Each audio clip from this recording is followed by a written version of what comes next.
Esselamu Aleyküm değerli izleyenler, Okur Muyuz programı ile karşınızdayız. Bu haftaki konuklarımız Vuslat Dergisi Genel Yayın Yönetmeni ve Editörü. Vuslat Dergisi şöyle bir özel yanı var bugünün. 200. sayısını çıkartıyorlar ve 17 yıldan beridir, 18 yıl olacak neredeyse, yayın hayatına devam ediyorlar. Hemen Genel Yayın Yönetmeni İlhami Pınar abiye hoş geldiniz diyorum. Hoş bulduk, teşekkür ederim. Ziya abi siz de hoş geldiniz. Hoş bulduk. Hoş bulduk. Nasılsınız? İyisiniz inşallah. Hamdolsun, teşekkür ediyorum. Bir mutluluk vardır herhalde, Evet. 200. sayının mutluluğu. Evet. Hamdolsun. Şimdi biz de Okur Muyuz programını şunun için yapıyoruz. İşte okuyucu, izleyici okumaya alışsın, işte okumayı sevsin diye. Şimdi Vuslat Dergisi de işte İslamcı dergiler arasında uzun soluklu bir dergi. Fakat öncelikle sizi tanıyalım. Sonra da konularımıza geçelim. Hem neden okumalıyız sorusuna biraz cevap arayalım, hem de Vuslat Dergisi'ni konuşalım. Buyurun İlhami abi. 1967 Erzurum doğumluyum. Yaklaşık 1 yaşından beri İstanbul'dayım. Evet. Yani Erzurum'da 1 yaşımı doldurduktan sonra göç etmişiz buraya. Levent'te ikamet ediyorum. Yaklaşık 10 yıla yakındır da, yani 8 bitmek üzere değil mi? Evet. Yani 8 senedir de Vuslat Dergisi'nin genel yayın yönetmenliğini yapıyorum. Maşallah. Allah kolaylıklar versin. Ziya abi, biraz da seni tanıyalım. Zaten izleyiciler mutlaka tanıyordur seni de. Eyvallah, eyvallah. Allah razı olsun. 1982 Şanlıurfa Suruç doğumluyum ben. Yaklaşık 15 yıldır basın yayın dünyasıyla uğraşmaktayım. Vuslat Dergisi'nde editörlük yapıyorum. Yaklaşık 7 yıl oldu. 7 yıl bitti, hatta 8. yıla girdi.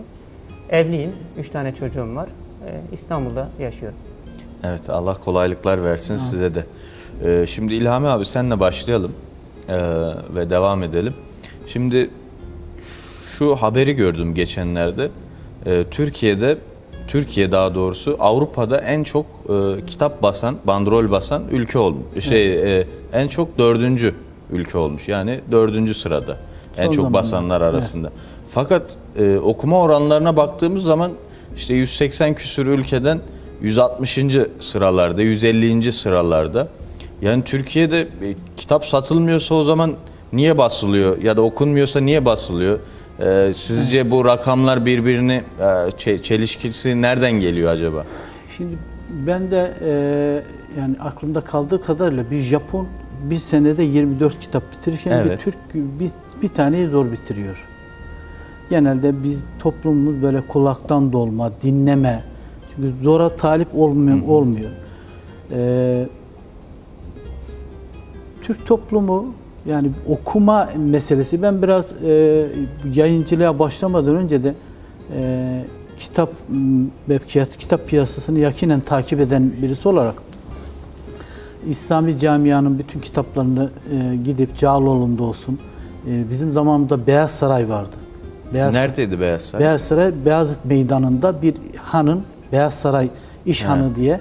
Bu arkada şu anda eski kitapların satıldığı yer değil mi? Yok. Burası 80'li yıllarda kurulmuş İslami camianın yayın evlerinin bulunduğu bir bodrum katıydı. Yani böyle bir girişten giriyorduk. Bir alan vardı. O alanda Beyaz Saray'dı. İşte Cuma günleri özellikle orada bir gösteri olacağı zaman giderdik.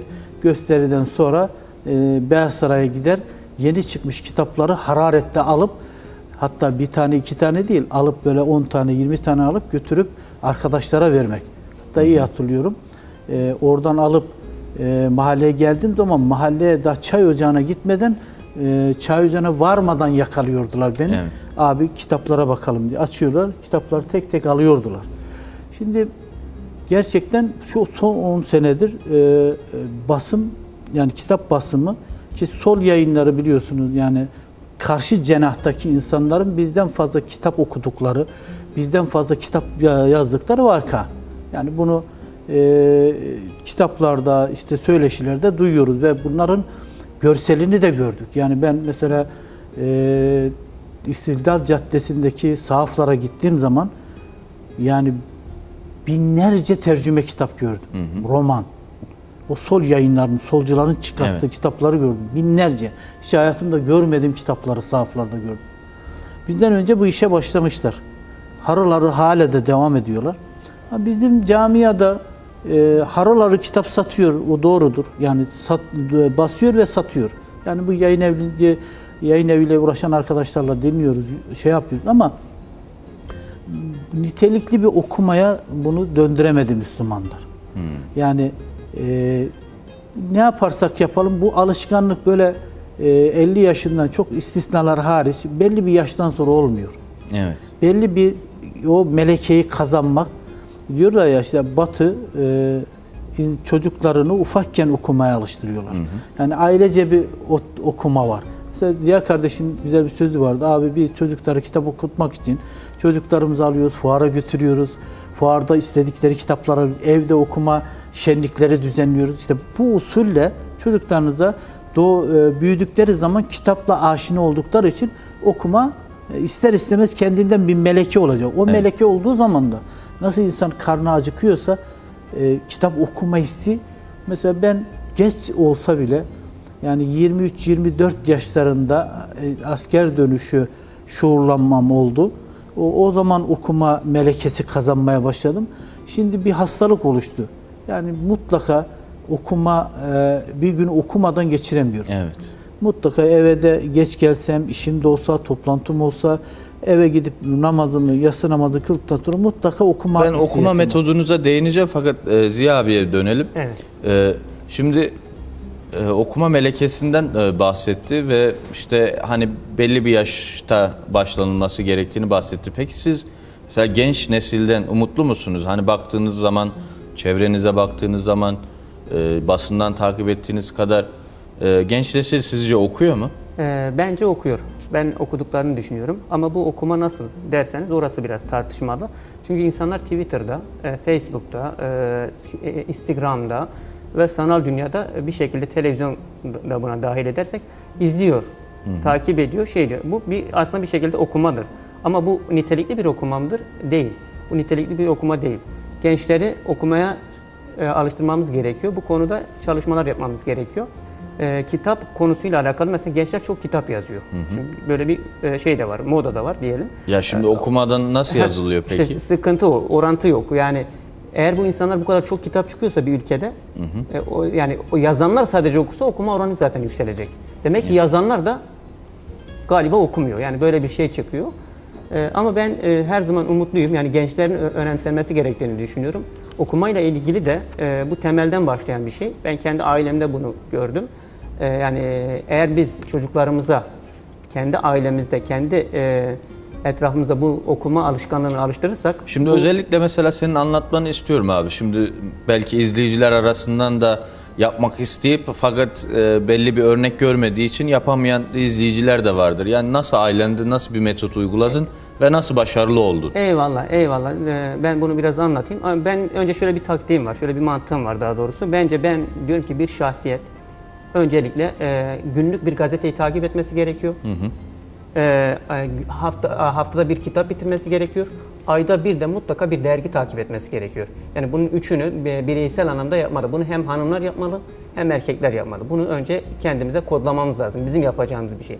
Aileye gelecek olursak, ailede mutlaka akşamları kendi çocuklarımıza, özellikle okuma yazma bilmiyorlarsa onlara hikayeler, öyküler, Kur'an meali ve hatta Hazreti Peygamber'in hayatını, yani çocuklara yönelik yazan eserleri okuyabiliriz. Bunu düzenli bir şekilde yapmamız gerekiyor. Yani aksatmadan yapmamız gerekiyor. Evet. Mesela benim 3 tane çocuğum var.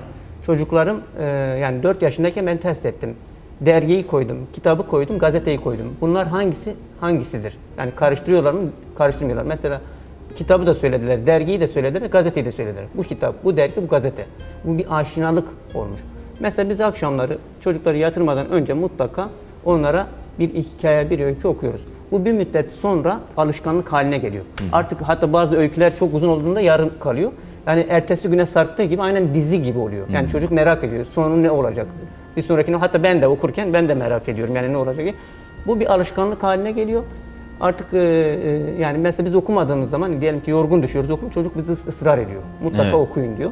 Ve biz ondan dolayı okumaya başlıyoruz. Şimdi böyle olunca da bu çocuk büyüdüğü zaman, 10-12 yaşına geldiği zaman büyük ihtimalle bu alışkanlığı kazanmış olacak.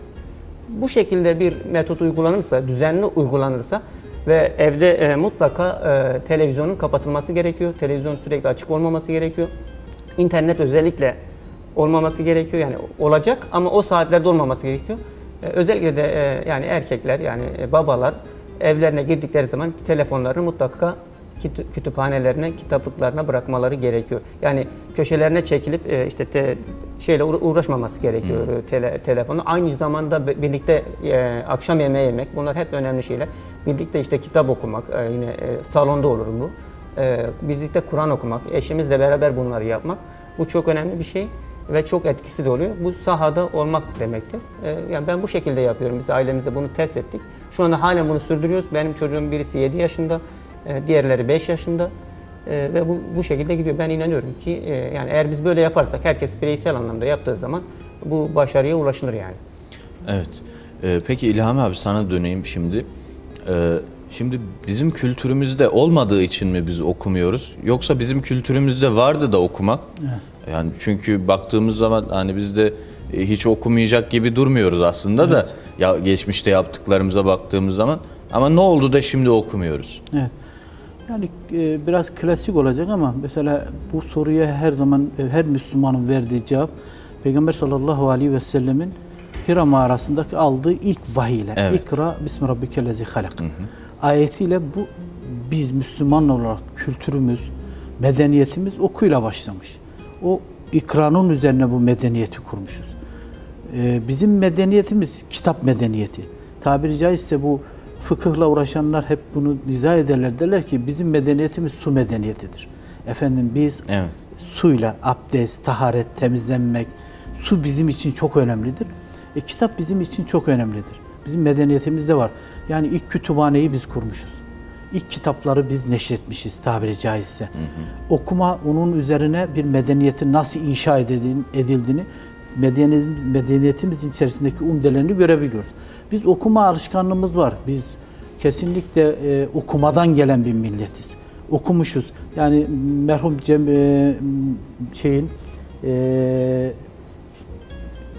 Cemil Meriç'in güzel bir sözü vardı. Derdi ki kitaptan korkmayın, kitapsızlıktan korkun. Evet.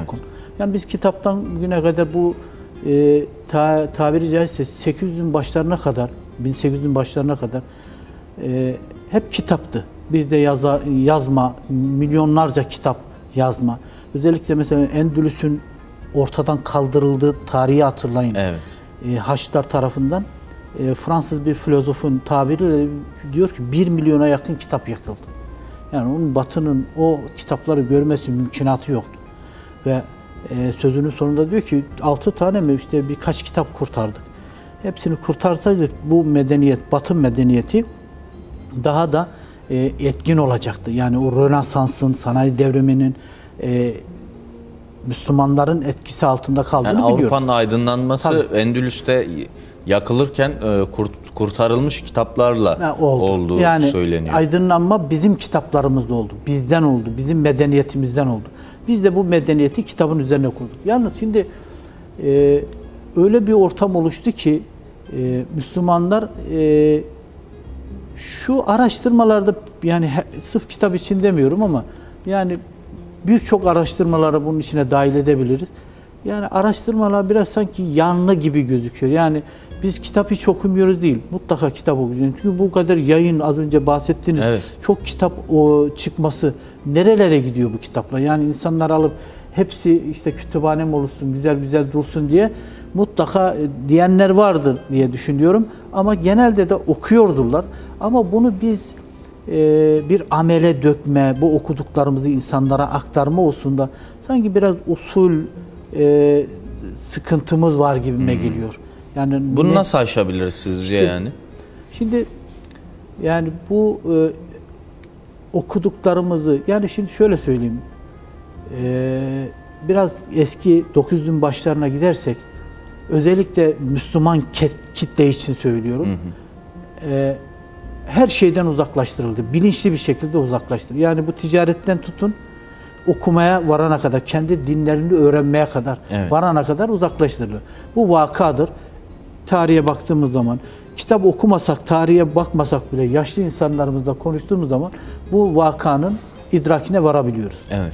Yani Müslümanlar 1980'e kadar, yani 70'in başlarına diyelim, işte birkaç insanın çıkmasıyla şekillenmeye başladı. O tabiri caizse Arap dünyasındaki o tercümelerle birlikte Müslümanlar böyle kafalarını kaldırdılar. Ne var, ne oluyoruz gibi. Çünkü yeni yeni tercümeler, Mevdudi, Seyyid Kutuplar tercüme edilmeye başlanınca yıllardır baskı altında bulunan Müslümanlar bir anda hiç duymadıkları bir söylevler durmaya başlayınca irkildiler. Hatta bir hoca efendinin şöyle güzel bir sözü vardı, ismini burada vermeyeyim. Kendisi medrese mezunu. Diyor ki Mardin'de medresedeydik. Bir hoca efendi geliyor dediler hanımıyla birlikte. Karşılamaya çıktık. Hoca efendi geldi hanımıyla birlikte. Hanımının pardösüsü dizlerinin altında bir manto giymiş. Başında da böyle normal bir Anadolu kadını bir örtünmeyle geldi. Dedik ki evet, İslam örtünmesi budur dedik. İşte tesettür budur dedik. Ama ne zaman ki 80'lere kadar geldik ya, o tesettür olmadığını tercüme hareketlerinin verdiği o bilinç altyapısıyla öğrenmeye başladık. Yani nasıl aşılabilir? O baskıyı 80'lerde yıktık. 80'lerde Müslümanlar bir bilinçlenme, bir şuurlanma dönemine girdiler. O az önce bahsetmiş olduğunuz o tercümeyle birlikte telif eserler de basılmaya başlanınca. Ama burada bir yanlışlığımız oldu. Tabiri caizse kendi adıma konuşuyorum. Evet. Neydi o yanlış? Önümüzde hocalar yoktu. Yani bize bu usulü, bu yürüyüşte önderlik yapacak insanlarımız yoktu. Abilerimiz vardı tabiri caizse.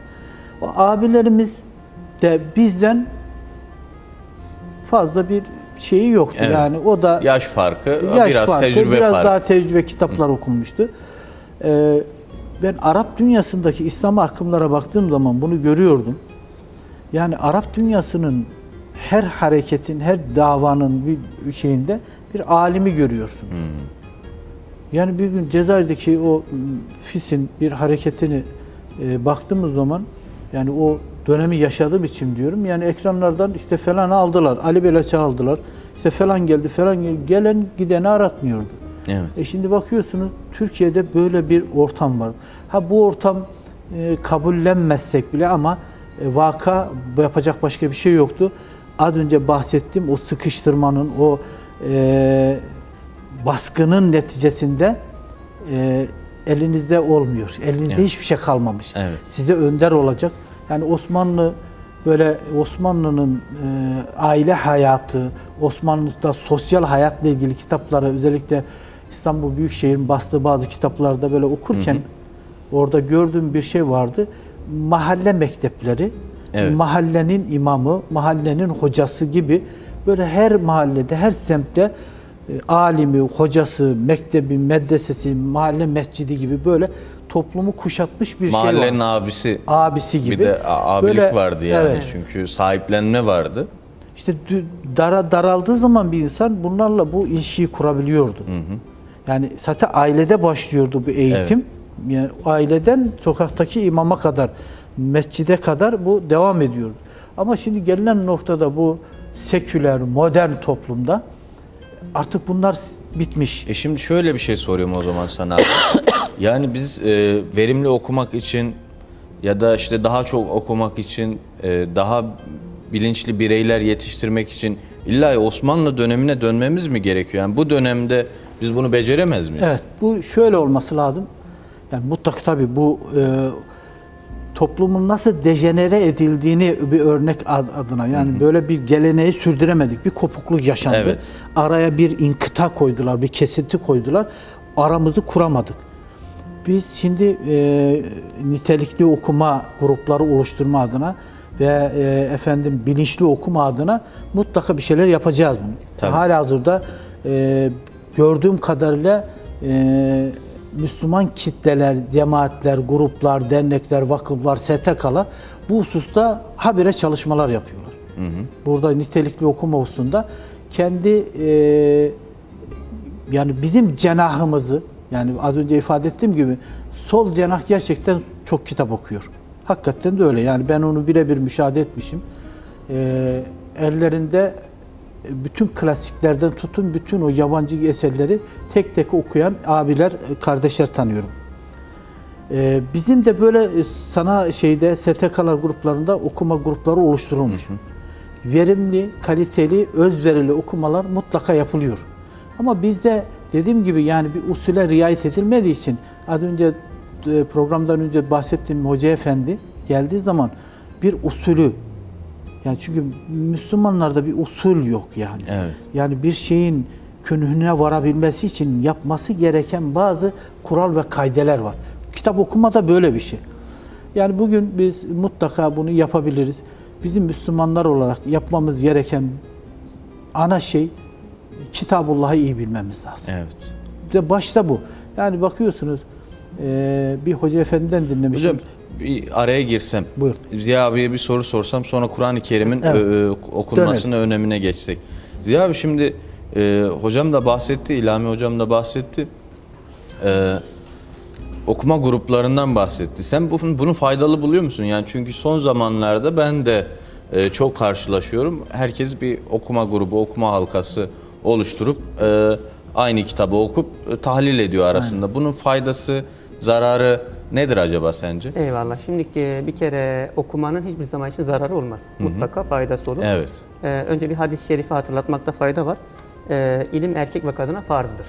Yani biz bilginin peşinde koşmak zorundayız. Bunun dışında eğer hani bu nasıl olacak hani dediğimizde yani bu okumayı biz nasıl arttırabiliriz diye bir soru sordunuz. Rad suresi 11'de diyor ki siz kendi gidişatınızı değiştirmeden Allah sizin durumunuzu değiştirmez. Şimdiki biz insanlara imkanlar sunarız. Geri kalan kısmı insanlarla alakalı bir şey. Şimdi okumayla alakalı bu dediğimiz okuma grupları çok faydalıdır. Şu anda bunlar yapılması gerekiyor ve bunların çoğalıp nitelikleşmesi gerekiyor. İkincisi mesela 90'lı yıllarda camilerde gençler çocuklara dersler veriyorlardı.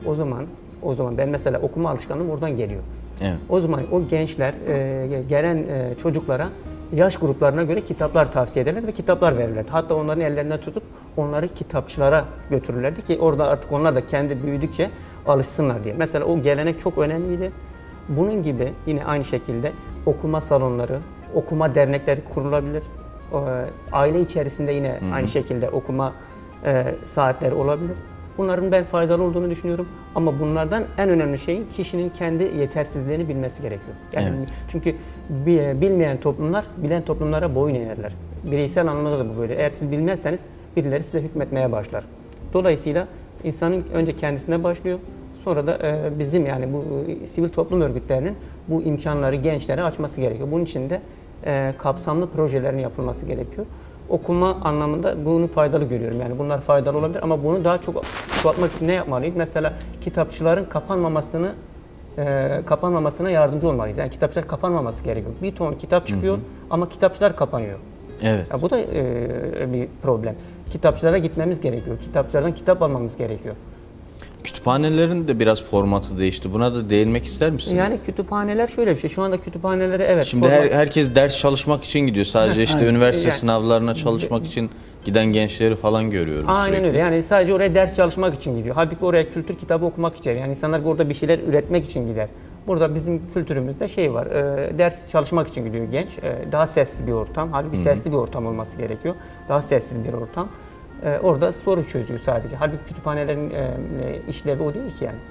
Kütüphaneler kitap okunması gereken yerlerdir, araştırma yapılması gereken yerlerdir. Bunu da işte bizim yani öğretmenlerin büyük ihtimalle artık çünkü eğitimle alakalı olan bir kısım bu. Yani oraya giden gençlerin vesaire onlara orada ders çalışmak değil de daha çok kitap okumak, araştırma yapmak, icabında deneme yazısı yazmak. Bu şekilde bence verimli hale getirmek gerekiyor. Sadece bu da değil, vatandaşlarımızı da mesela kütüphanelere yönlendirmemiz gerekiyor. Hatta şöyle bir anket yapılabilir.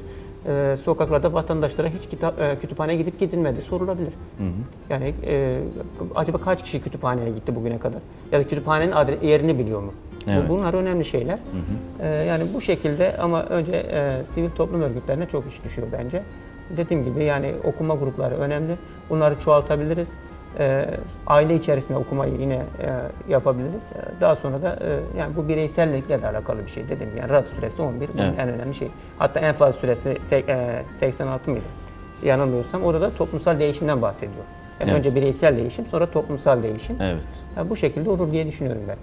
Özellikle yani eğer bizi dinleyecekler inşallah, yayıncılar dinlerse, ben gerçi yayıncı tanıdıklarımda birkaçına da bunu izah ettim.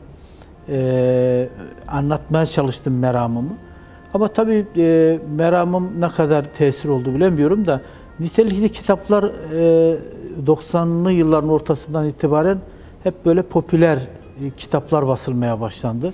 Toplumun nabzını tutacak, toplumu yeniden dönüşümünü sağlayacak kitap. Gerçi toplumun okuma seviyesi yükseltilmesi gerekiyordu ama yani bu kitaplara pek ağırlık verilmedi. Yani 80'lerin başlarıyla birlikte bu tercüme hareketleriyle kitaplar başladı. Topluma yeni kitaplar verilmeye başlandı.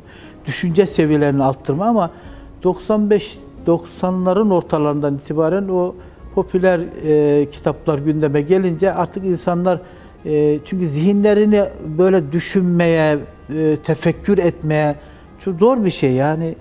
Düşüneceksin, tefekkür edeceksin. Bu tefekkürün sonucunda bir düşünce altyapısı oluşacak. Bu toplumların aslında yapılması, bizim derginin de sloganı bugünün ihyasından yarının inşasına. Evet. Bugünü ihya edeceğiz, yarın inşa edelim. Bizim de ana sloganımız işte efendim yapmak istediğimiz toplumu yeniden dönüştürme ama toplum işte bunları öncü olan insanlar yayın eviyle. Evet. Bunlar yayın evleri mutlaka bunlara el atmaları lazım diye düşünüyorum. Nitelikli kitap basılıyor mu? Basılıyor ama okuyucusu az. Bu hususta yayın evleri biraz daha dikkat ederseler seviniriz. Evet hocam. Şimdi Vuslat dergisine giriş yapalım. Vuslat dergisi 17 yıl önce, siz 8 yıldır genel yayın yönetmenliği yapıyorsunuz ama 17 yıl önce neden kuruldu? Neye ihtiyaç duyuldu da Vuslat dergisi yayın hayatına girme isteği hissetti? Şimdi bizim arkadaşların yani Vuslat dergisini kuran ekibin bir Özel FM diye bir radyosu vardı. Bu ilk önce tepe üstünde bir binada yayın yaparken Rütük kararıyla sesi kısıldı. Yani biliyorsunuz meşhur Rütük kararları vardır. Televizyonda olsun, radyoda olsun. Bir şeyden dolayı, kendilerince buldukları bir yasaktan dolayı yaklaşık bir 10 ay mı, bir seneye yakın bir sesinin kısılması gündeme geldi. Sesinin kısılmasının neticesinde Özel FM'in ekibi, yani o radyoyu ayakta tutan, onu evirip çeviren tabiri caizse, o insanlar sesimizi kestiler ama biz bunu yazıya dökelim, matbu bir şey yapalım, dergi çıkaralım. Yani biz ara gayemiz nedir? Emri bir maruf, nehy-i münker. Evet. İyiliği emredip kötülükten nehyetmekti. Özel FM'in gayesi de buydu. Programları o minvaldeydi. Hali o minvalde devam ediyor. O zaman arkadaşlar dergi kuralım diye bir karar almışlar kendilerince. Bu dergi işte bu kardeşlerimizin bu kararıyla birlikte 2001 yılında yayın hayatına başladı. Evet. Sonra nasıl devam etti? Sloganınız neydi? Nasıl bir yayın politikası izlediniz? Evet. Şimdi Kur'an ve sünnet çerçevesinde yayın ilkemiz var. Yayın ilkemiz de şöyle, geçmişimize tabiri caizse, çünkü modern ve seküler bir zamanda yaşıyoruz. Ya şu tabiri de kullansam yeri midir bilmiyorum. Yani at iziyle it izinin karıştığı, yani İslami düşünce ekollerinin alabildiğine cirit attığı bir zamanda yaşıyoruz. Herkes istediğini söyleyebilir.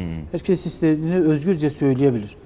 Ama geçmişimize küfretmeden, yani geçmiş alimlerimize, onları hakir görmeden, onların akıllarını hakir görmeden, geçmişimizle birlikte yüzleşerek önümüzü aydınlatmaya çalışıyoruz. Yazılarımız bu minval üzerinde, Kur'an ve sünnet üzerinde, yani tabiri caizse ehli sünnet çizgisinde bir yayın yapmaya ilkesi gidiyoruz inşallah. Evet. Şimdi her sayıda farklı bir konu işliyorsunuz. Nasıl belirliyorsunuz o konuyu? Mesela bu hafta hangi temayı işleyelim diye nasıl bir uğraş içerisine giriyorsunuz? Bu biraz da işin arka planından bahsetmek istiyorum. Evet, bizim mutfağımızın, ahçımızın şeyi bu, ahçımız. Şimdi şöyle bir şeyimiz var. Bir senelik bir program çıkarıyoruz. Bir sene boyunca ne yapabiliriz diye. Evet. Tabii bunların içerisinden önceden belirlediğimiz özel sayılar var. İstişareyle belirlediğimiz sayılar var. Onun haricinde bir 10 tane sayımızı belirliyoruz. Gündem değişmediği müddet içerisinde.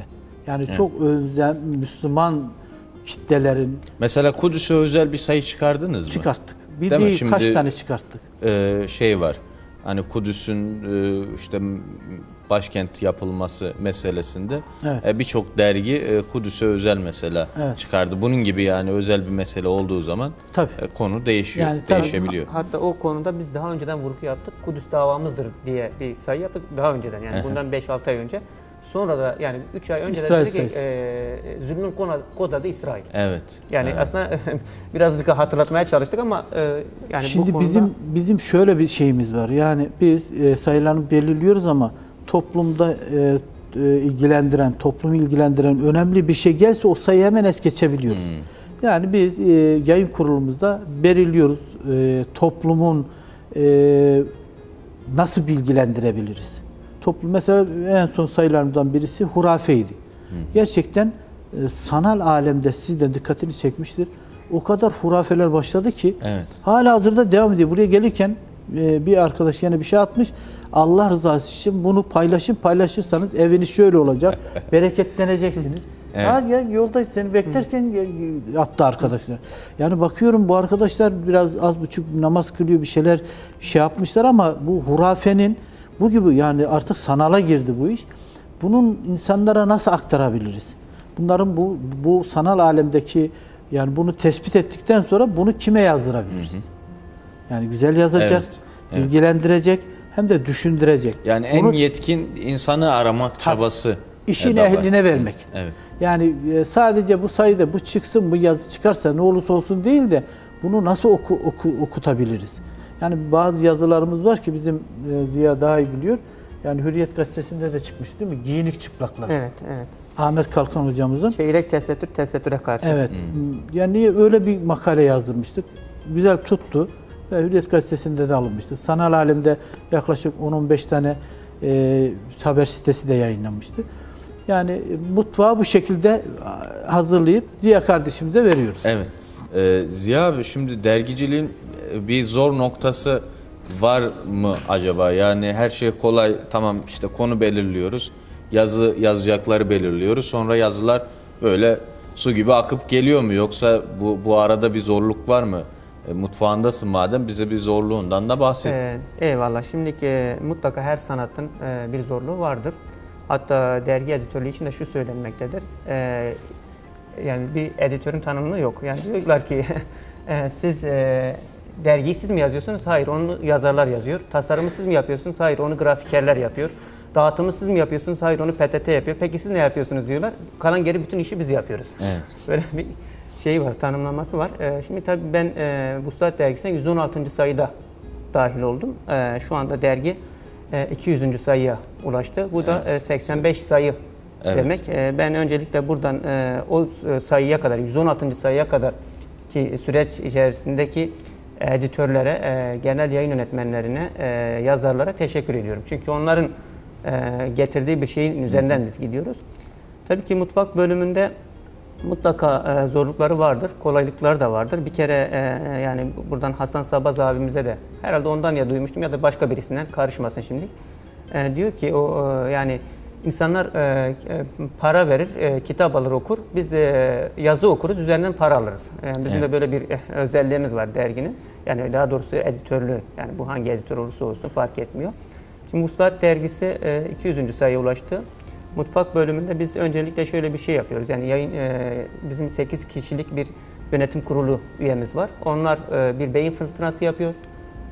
Hangi konuyu işleyelim, nasıl işleyelim diye. Daha sonra ben bunları uygulamaya geçiriyorum. İşte uzman kişileri tespit ediyoruz. Yani bunlar bu konu hakkında çalışma yapmış. Bu konu hakkında kalem oynatmışlar. Beyin patlatmışlar. Onlara ulaşıyoruz. Onlara ulaştıktan sonra istediğimiz makaleleri yazdırıyoruz. Daha sonra yazıları takip ediyoruz. Yazıları topluyoruz. Tasniften geçiriyoruz. Ondan sonra yayına hazır hale getiriyoruz. Yani derginin çıkma aşaması bizde 6 tanedir. Evet. Bir Zor kısım yok yani herhalde burada. Şöyle bir şey. En zorlandığın kısım hangisi yani onu şöyle merak bir şey, ediyorum. Yazarı ikna etmek biraz zor oluyor. Bazı yazarları ikna etmek zor oluyor. Bir de yazıyı zamanında gönderme. Benim en çok üzerinde durduğum bir şey. Ben işimi, disiplini takip eden birisiyim. Bana göre bir derginin mutlaka ayın 26'sında yani çıkması gerekiyor. 4 günde dağıtım payı verdiğinizde ayın 1'inde bu Türkiye ve dünyadaki insanlara yani o abonelere ulaşması gerekiyor. Ben buna çok dikkat ediyorum. Bunun için de bir takvim belirliyorum. O takvimi mutlaka uyguluyorum. Hatta bazen de eğer yazar göndermediği zaman bir B planım var. O yazarı kenara alıyorum. Yani kendi işimi durdurmuyorum. Yani kendi işimin devam etmesi lazım. Bu düzenin devam etmesi gerekiyor. Bu şekilde olduğu için de yani bu zorluk aşamasına ikna etmek, sonra yazıyı zamanında almak benim için en önemli şeyler. Daha sonraki süreçte dağıtım da tabii ki biraz bu işin içerisinde. Dağıtım da yine işin zor kısımlarından birisi. En önemli kısmı aslında. Ama onun da bizimle alakası olan bir yönü yok. Çünkü biz yani kargo şirketleri yani vesaire bizimle alakası yok. Onun dışında yazıların okunur hale gelmesi de önemli. Yani akıcı üslubu yakalatmak gerekiyor. Sıkıcı olmaması gerekiyor. Bunun dışında yani dedik ben yaptığım işten keyif alıyorum.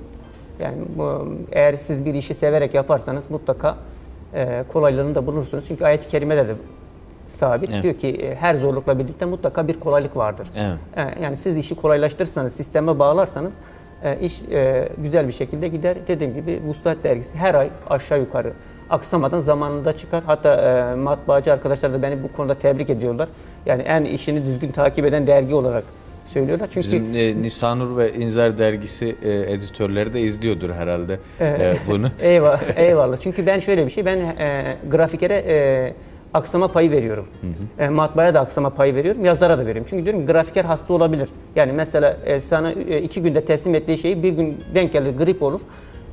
5 günde teslim eder. Matbaacı der ki makine bozuldu, 2 gün gecikmeli verir. Yani sen dergiyi erken çıkarman sana hiçbir zarar vermez. Diyelim ki 27'sinde değil de 25'inde çıktı. Bu senin için bir zarar değil. Ama bu payları verdiğin zaman sen o zaman iş aksamaz. Ben bu payı matbaaya sürekli verdiğim için çok sıkıştığım zaman onlar da beni idare ediyor ve dergi her zaman zamanda çıkıyor. Dağıtıma da aynı şekilde o payı vermemiz gerekiyor. Yani sadece dergicilikte, iş hayatımızda değil, her alanda düzenli, tertipli, ilkeli olmak önemli tabii. İlhami abi, okuyucuya karşı sorumlu olduğu için Ziya. Evet. Yani bizim yaklaşık 30 küsür tane Avrupa'ya dergimiz gidiyor. Peki şunu söyleyeyim, çok özür dilerim. Dijital baskısını yapıyor musunuz ya da dijital bir aboneliğiniz falan var mı? Yok, yoksa şu anda, sadece elden kargoyla falan mı şu gönderiyorsunuz? anda sitemiz var. Sitede bazı sorunlar inşallah aksaklıklar gidereceğiz. Sitede bir önceki sayıyı okuyucumuz okuyabiliyor. Yani bu sayı çıktıktan sonra bundan bir önceki sayıyı rahatlıkla ortamda okuyabiliyor istediği şeyi. Arşivimiz var. Eski arşivlere girebiliyor, okuyabiliyor. Böyle bir sıkıntımız yok. E-dergi meselesi bizim Türdev'de de konuşuldu. Halihazırda bir şey olmadı. Yani bizim Türk toplumu ne kadar sanala şey yapsa bile sanalda okunmuyor. Yani sanalda gezdiği alanlar başka. Evet. Yani çok nadir insanlar. Yani ben okumayı çok seven bir insanım ama bir bir bilgisayarda çok zor. Yani zaten dergi okumaktan gözlerimiz şişiyor. Bir de normal çıkıp bir özel bir şey okumak zor. Ama böyle bir imkanımız var. Çıktı alabiliyorlar, okuyabiliyorlar. Böyle bir şeyimiz var. Dediğim gibi okuyucuya karşı sorumlu olduğu için Ziya kardeşin özellikle zamanında çıkması, Avrupa'ya zamanında gitmesi. Çünkü bundan önce biz gelmeden önce dergi 3'ünde, 4'ünde, 5'inde çıkıyordu. Avrupa'ya gidiyor. Avrupa diyor ki ya diyor, 2 sayı üst üste geldi neredeyse diyor. Yani o zaman okuyucu için iyi olmuyor. Okuyucu yeni dergisini bir ayın birinde, ikisinde ister. Biz bunu yakaladık yaklaşık 7 senedir. Yani Dergiciliğin en önemli kısımlarından bir tanesi. Bunu başarılı yapıyorsunuz anladığım şöyle bir şey, kadarıyla. yani buradan editör arkadaşlara şey etmek gerekiyor. Mesela takvimi takip etmek gerekiyor. Ben takvimi çok iyi takip ediyorum. Mesela diyelim örneğin Mart sayısı değil mi? Mart sayısı önümüzde var. Şimdi Şubat 29 ya da 28 çekiyor. Yani diğer aylar 31 çekerken orada 3 gün bir kaybın var. O takvimi görebilmen lazım. Sonra bazen bayrama denk gelir. Bayram tatili falan matbaayı hesaplaman gerekiyor filan. Ya bayram öncesi ya bayram sonrasını. Yani bir planlama yapması gerekiyor editörün. O planlamayı yaparsa ve onu da takip ederse, onu da uygularsa, vazgeçmezse onda bundan sonra düzenli çıkar dergi. Evet. Peki şimdi siz genel yayın yönetmeni olduğunuz için size soracağım bir soruyu. Okuyucudan nasıl tepki alıyorsunuz? Yani okuyucularınız Vuslat dergisini ay başında eline alıyor. Ayın ortasına kadar birçoğu okuyordur mutlaka. Ondan sonra işte geri dönüş yapıp ya şurada şu hatayı yapmışsınız ya da şurada çok güzel bir yazı yazmışsınız. Allah razı olsun deme oranı kaçtır? Yani kaç kişi arıyor, kaç kişi teşekkür ediyor? Sosyal medyada işte beğenenler işte bu nasıl oluyor yani? Geri dönüşler nasıl? Şimdi geri dönüşte özellikle Ziya kardeşimiz oluyor. Merkezi aradıkları için. Yani en kısa zamanda geri dönüş olan birisi mesela o Manisa taraflarındandı, imamdı değil mi? Bir hoca efendinin yazısını okuyor, çok beğeniyor. Diyor ki kafamda da oydu, yani ne hutbe hazırlasam, şunu hazırlasam, nasıl hazırlasam derken dergi elime geçti. Ramazan Kaya'nın yazısını okudum, tamam dedim. Hiç ekleme çıkartma yapmadan oradan fotokopisini çektim ve okudum. Hutbeden sonra bizi arıyor, teşekkür ediyor. Evet. Bizim okuyucumuz dipnotlara varana kadar takip ediyor. Yani biz dipnotlardan bile şikayet alıyoruz bazen. Bu dipnot yanlış verilmiş, işte matbaa hatası olmuş. Biz gittik baktık bulamadık. İşte Kur'an'ın şu suresinin kaynak gösterilmiş, bu ayet buradan değildi gibi yazılarına varana kadar bizim okuyucumuz, çünkü biz bazen oluyor ki mesela bizde bir Ziya kardeşim bunun imlasına, işte noktasına, virgülüne, tasihine yapıyor. Mümkün mertebe biz yardımcı olmaya çalışıyoruz. Gözden kaçabiliyor. Yani büyük gazetede, dergilerde 4 tane, 5 tane bu işte uğraşan insanlar varken bazen çıkabiliyor. Bakıyorsun böyle ufak tefek de olsa bazı gözden kaçan şeyler oluyor. Okuyucumuz arıyor. Diyor ki ya yazı çok güzel. Ama diyor dil hususunda şuradaki noktayla şu virgül şuraya konulması diyecek kadar oluyor. Mesela Barazi abimiz değil mi? Her sayıda arar. Ya iştiyakla aldım. Çok güzel. Yazıları okudum ama şu yazıya geldim, şurada bir cümle düşüklüğü olmuştu. Bu olmasaydı şöyleydi, böyleydi deyip bizi okuyucularımız tarafından devamlı aranır. Biz okuyucularımız bazen davet ederler. Gideriz okuyucularımızla, okuyucu buluşmaları yaparız. Orada kendilerine hasbihal ederiz, dertleşiriz, okuyucumuzu dinleriz. Dergide başka ne arzu eder, ne görmek istediklerini ve okuyucumuzdan memnunuz sağ olsunlar. Evet. Şimdi programımız yayınlandığı zaman daha 200. sayınız basılmamış olacak. Evet. Biz buradan biraz tiyolar almak istiyorum aslında. Eyvallah. Yani 200. sayıya özel ne yaptınız? Dergi okuyucuları 200. sayı eline aldığında ne görecek? Bunu da Ziya abiye soruyorum. Tabii işin mimarı şu anda 200. sayısının mimarı Ziya kardeşim. Eyvallah. Eyvallah. Şimdi bizim 200. sayımız malum bir ırkçılık, milliyetçilik var. Gerek Türkiye'de gerekse dünyada. Bu bir uyuşturucu olarak bizlere veriliyor. Biz milliyetçiliğin, ırkçılığın her türlüsünü reddeden bir dergiyiz. Bunun yerine İslam milleti, İslam ümmeti, İslam kardeşliğinin olduğunu düşünüyoruz. Dolayısıyla 200. sayımızın ana konusu, dosya konumuz milliyetçilik üzerine inşa ediyoruz. Milliyetçiliğin dışında da tabii 200. sayıya yönelik yazılar var, makaleler var. Mesela biz Türkiye Yazarlar Birliği İstanbul Şube Başkanı Mahmut Bıyıklı'dan bir yazı aldık. Yine Türkiye Dergiler Birliği Başkanı Asım Gültekin Bey'den bir yazı aldık. Eğitimci yazar Aydın Başar hocamızdan da bir yazı aldık konuyla ilgili. Yaptığımız özel sayıların kapaklarını dergi içeriğinde göreceklerdir. Bir de şahsiyet sayıları yapıyoruz. Biz her sene mutlaka bir örnek şahsiyeti gündemimize alıyoruz. O kapakları koyduk. Yine genel yayın yönetmenimiz İlhami Pınar'ın Vuslat dergisi bir dava dergisidir. Başlıklı güzel bir makalesi var.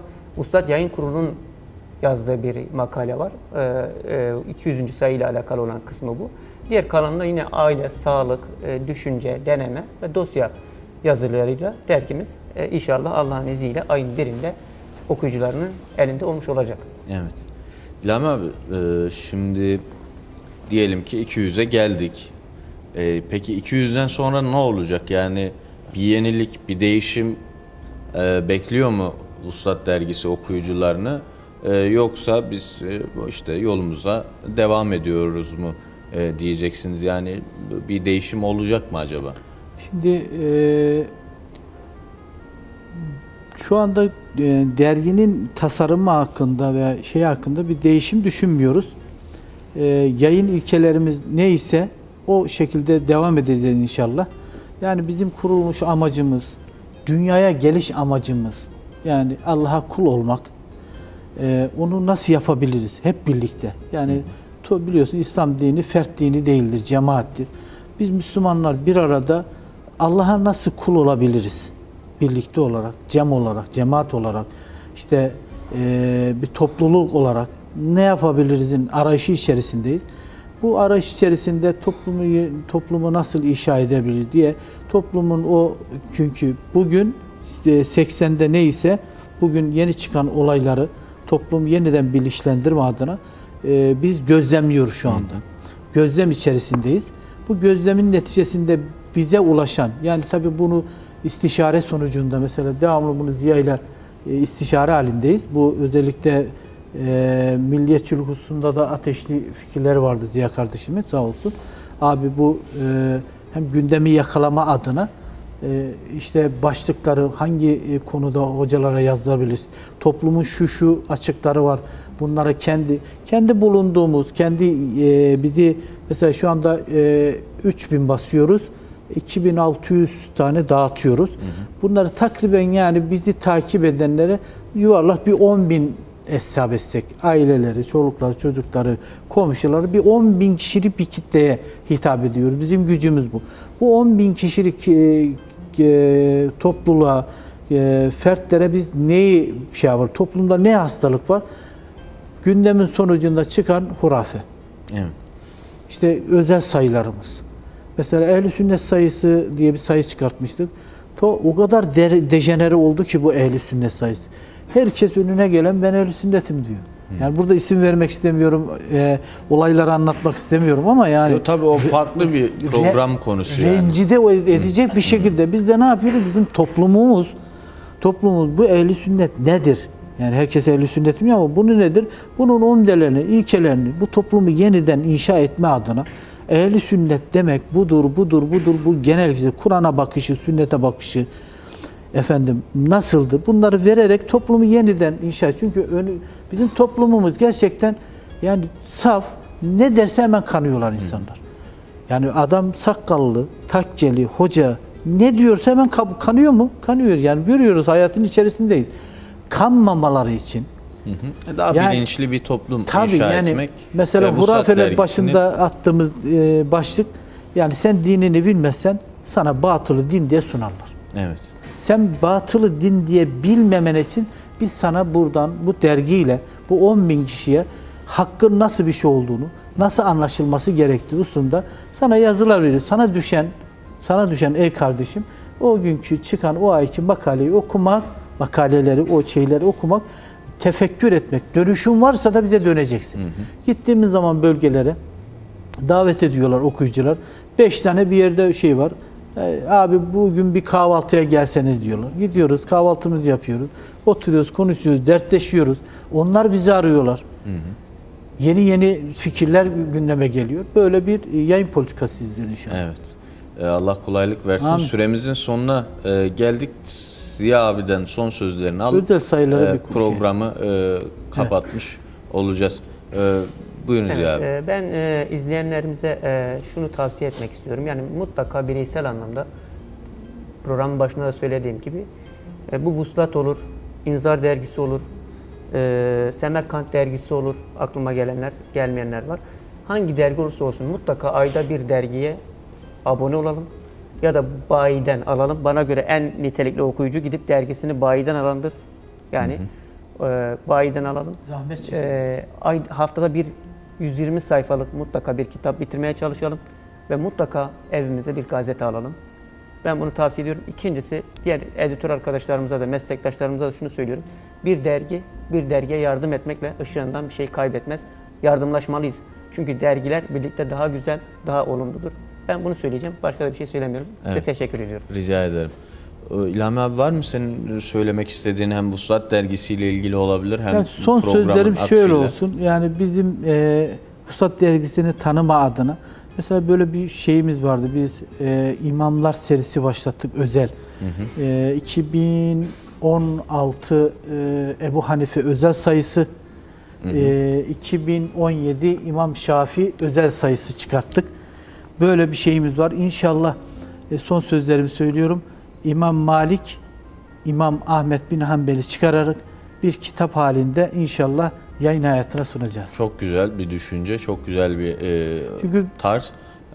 gördüğüm kadarıyla da şu anda piyasada, yani yayın hayatında bu 4 imamı işliyorlar ama böyle akademik camiada bütün yönleriyle, usul ve kaidelerle pek işlenmediğini gördüğüm için böyle bir kitap haline getireceğiz inşallah. Evet, Allah çalışmalarınızı kendi rızası için kabul etsin.